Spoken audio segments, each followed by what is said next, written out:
دفعہ کا ذکر ہے، ایک آدمی بہت سست تھا۔ وہ سارا دن بستر میں لیٹا رہتا۔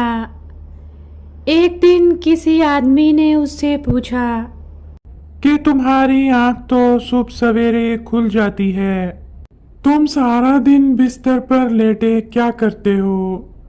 سست آدمی نے جواب دیا، میاں تم کیا جانو، میں ایک بڑے مشکل مقدمے کو حل کرنے کے بارے میں سوچتا رہتا ہوں۔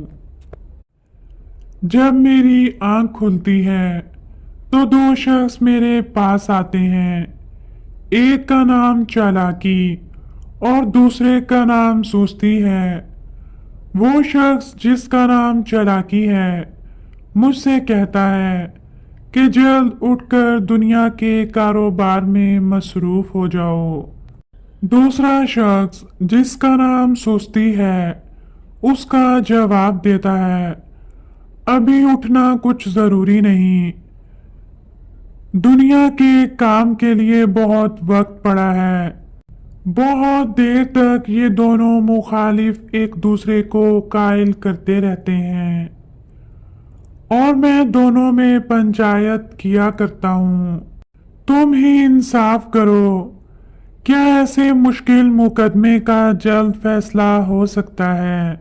اس کہانی سے ہمیں یہ سبق ملتا ہے، یہ سوچتے رہنا کہ کیا کریں اور کیا نہ کریں وقت کو ضائع کرتا ہے۔ ایک دفعہ کا ذکر ہے کہ ایک مچھر بھوک کے مارے ادھر ادھر اڑ رہا تھا۔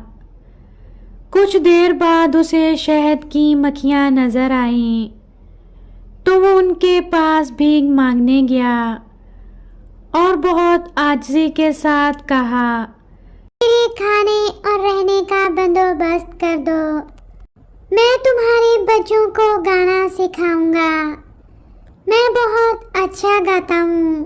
شہد کی مکھی نے جواب دیا، ہمارے بچوں کو معاف رکھو، ہم ان کو اپنا ہی کام سکھائیں گے۔ ہمارے بچے گانا سیکھ کر ایسی کون سی کمائی کر لیں گے، جبکہ آپ جو موسیقی کا ماہر ہے بھیک مانگتا پھر رہا ہے۔